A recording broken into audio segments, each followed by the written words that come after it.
हा तर भावांनो आपण जाणार आहे आपल्या मावशीच्या तिथं कसं एकदम मध्ये आपण इथं आलो बस स्टँडवर तर पेटली होती आपली डीपी आणि डीपी पेटल्यानंतर आमची आली एस टीन बसलो पैकी एस टीत बसलो आम्ही एस टी वाल्याला म्हणलो लवकर चालेल पण आपल्याला गाडीत आपल्याला जागा भेटली नाही की जागा भेटली नाही म्हणल्यावर पोहोचलो आम्ही डेपोमध्ये तर आम्हाला काही गाडी नाही तर आम्ही उचलेली आमची गाडी टाकलं 500चं पेट्रोल टंकी फुल केली एकदम मध्ये आणि तुपला भाव कसा स्मार्ट दिसत होता आलो मग आम्ही मस्तपैकी मिसळ खाता खाता मला लक्षात आलं की आपली चावी बाहेरच गाडी लावलेली आहे मी लवकर आणलं आणि पुऱ्या बिऱ्या आणलेल्या मस्त वाजिले मिसळ संघ वाजल्यानंतर इथून निघलो आणि इथून निघल्यानंतर दुसऱ्या हॉटेलमध्ये आलो फक्त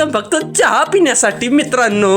आम्ही आलो या शाळेमध्ये आणि पप्पा म्हणले टाकायचं का तुला तिथं म्हणलो नको रे बाबा आणि आम्ही पोहोचलो आमच्या मावशीच्या तिथं मस्त चहा पाणी झालं आणि इथं पूजा पाठ झालेली होती आम्हाला यायच्या आधीच आणि मग झाला जागरण गोंधळाचा कार्यक्रम सुरू आणि दुसरा दिवस